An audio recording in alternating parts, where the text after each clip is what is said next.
Les élections régionales auront lieu dans une semaine pile et jamais le RN n'a été aussi proche de pouvoir remporter une des régions métropolitaines. En effet, si on regarde ces mêmes sondages, il est en tête en PACA, Bourgogne-Franche-Comté, Bretagne, Centre-Val de Loire, Occitanie et au coude à coude avec la droite dans les Hauts-de-France, le Grand Est en Normandie avec la gauche en Nouvelle-Aquitaine. Bref, il est aujourd'hui virtuellement le premier parti de France. Il y a donc une forte probabilité, sauf Front républicain loin d'être acquis partout, que le RN dirigera une ou des régions françaises le 27 juin au soir.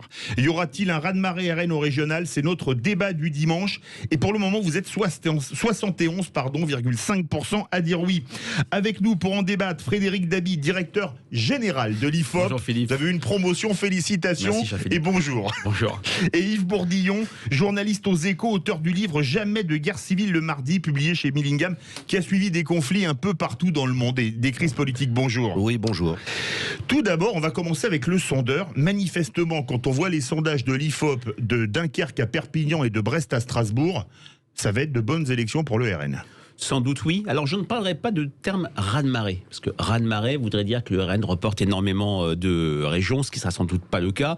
Et s'il y a une constante dans cette élection, Philippe, parfois on veut sortir des sortants lors d'une élection. Là, les sortants s'en sortent plutôt bien. Aujourd'hui, même s'il y a un danger pour le sortant, pour la sortante, en Bourgogne-Franche-Comté, en Centre-Val de Loire, on parlait tout à l'heure de Renaud Muselier en Provence-Alpes-Côte d'Azur, les sortants sont plutôt bien positionnés. On peut dire aujourd'hui qu'aucun n'est sûr de perdre. On ne disait pas ça en 2004 ou en 2010 à des élections régionales précédentes. Mais c'est vrai que dans toutes les régions, le RN, la liste RN est plus haute que l'étiage de Marine Le Pen de 2017.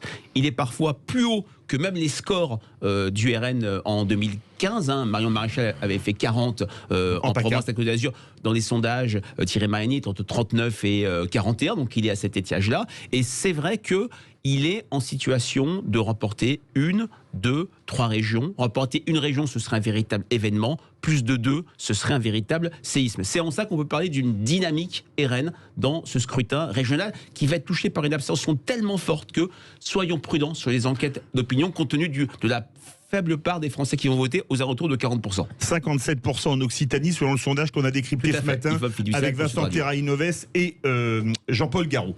Vous le voyez venir, vous, ce raz-de-marée ou pas? Il y a 71,5% des votants sur Twitter qui le disent, Yves Bourdillon.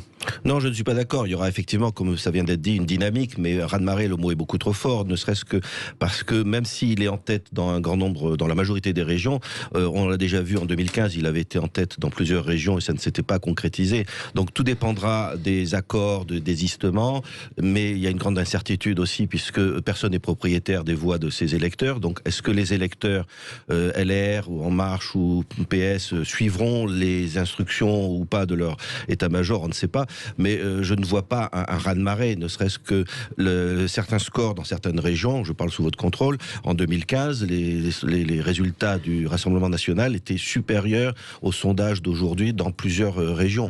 Donc il y a une dynamique, mais ce n'est pas pour autant très fort. Frédéric Dabi. Vous avez tout à fait raison de parler de l'articulation premier tour, second tour. Ce n'est pas une élection européenne à un seul tour, où on se souvient, en 2014, en 2019, le RN est arrivé en tête et pouvait se targuer d'être le premier parti de France. Dans un rapport de force à 2 tours, l'enjeu pour le RN, c'est de passer de statut de force répulsive au second tour. On se souvient, il fait 40% en Provence-Alpes-Côte d'Azur. Marine Le Pen fait plus de 40% en Hauts-de-France. À l'époque, ça s'appelait Nord-Pas-de-Calais-Picardie. Elle devançait de 15 points Xavier Bertrand. En temps normal, la messe est dite, si je puis dire, mais le front anti-FN à l'époque s'était mis en place et le FN avait gagné aucune région, ce qui avait démobilisé très fortement son électorat. Et le mauvais score, entre guillemets, de Marine Le Pen au premier tour de l'élection présidentielle, où elle est devancée par Emmanuel Macron, ce que les sondages 3 mois avant ne donnaient pas, ça vient de là. Maintenant, ce qui va être l'enjeu pour le RN, c'est de devenir une force attractive, d'être même une force attrape-tout, de réussir à capter au second tour des électeurs de gauche et surtout de LR, parce que la vraie différence entre 2015 et 2020, c'est la capacité, sauf dans des régions où le sortant est positionné très à droite, je pense à Laurent Wauquiez, la force du RN a capté une part de l'électorat Fillon de plus en plus importante, un tiers en Provence-Alpes-Côte d'Azur. Et 27% en Occitanie. Alors justement, il y a un commentaire qui, pour vous faire réagir, qui colle un peu à ce que dit Frédéric Dabi. Pour dire, on a Michael Meignier qui nous dit, au raz-de-marée, oui, au premier tour, 3 points de suspension. Est-ce que vous avez la même opinion que Michael Meignier et que Frédéric Dabi? Eh bien oui, les sondages indiquent qu'au premier tour, le RN sera en tête dans un grand nombre de régions, mais comme on l'évoque, il y a quand même une grande incertitude entre le premier et le deuxième tour.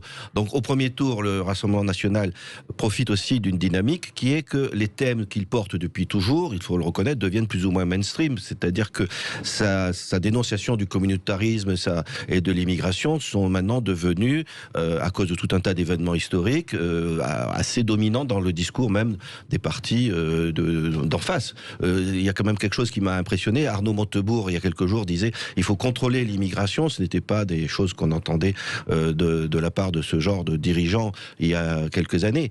Et ça, c'est une tendance lourde sur laquelle le Rassemblement national capitalise et qui n'est pas propre à la France. On le voit partout en Europe, d'ailleurs. Il y a un événement, c'est que les Danois, avec un gouvernement social-démocrate, viennent de voter une loi qui prescrit que les demandeurs d'asile ne pourront pas aller sur le sol danois. Leur dossier sera traité ailleurs. Donc il y a une dynamique sur ce thème-là très fort du communautarisme dont le RN profite. Justement, Frédéric Deby, je vais ajouter juste une chose. Cette semaine, il y a quelques jours, Emmanuel Macron dit que la France n'expulse pas assez les déboutés du droit d'asile. Est-ce que ça ne va pas dans ce sens-là? Ça va complètement dans ce sens. Et mon cher Philippe, je vous renvoie à notre sondage qu'on avait décrypté ensemble il y a quelques mois, radiographie du vote RN, le sondage Truffaut fiducial pour le JDD. Il y a 6 mois à peu près. Au mois de mars, je crois. Ah, non, c'est plus récent que ça. Alors. Voilà, il n'y a pas de problème. Et c'est vrai que quand on interrogeait des électeurs du RN, 1000 électeurs qui ont voté RN au moins une fois sur 3000 Français, la première motivation de vote de ces électeurs RN, c'était pas Marine Le Pen, c'était pas sa personnalité, c'était le fait que le RN, il y a bien sûr la protestation, et le fait que le RN faisait des constats justes sur l'état de la société. Et ce même sondage montrait une certaine droitisation du pays sur les valeurs, le sentiment de déclin, le sentiment d'insécurité culturelle, et c'est vrai que cette droitisation du pays, la focalisation notamment médiatique sur les faits divers, sur l'insécurité, la délinquance, c'est les moteurs du vote RN. Pour autant, je répète ce que je viens de dire parce que j'espère que je ne serai pas complètement démenti la semaine prochaine. Attention, avec une abstention massive qui dépasserait 60%, ça touchera tous les partis, y compris le vote Rassemblement national, qui est un électorat jeune, populaire, qui s'abstient plus que la moyenne. Quand l'abstention dépasse 50, 55, 60%, on ne dit plus pour qui sonne le glas, il sonne pour tout le monde. Yves Bourdillon, on va voyager, on est en Occitanie, on va partir en PACA. Si on regarde les sondages de PACA, l'ensemble des droites, je mets des droites au pluriel, c'est 80% des voix à peu de choses près. Est-ce que la France n'a jamais été aussi à droite qu'aujourd'hui finalement ?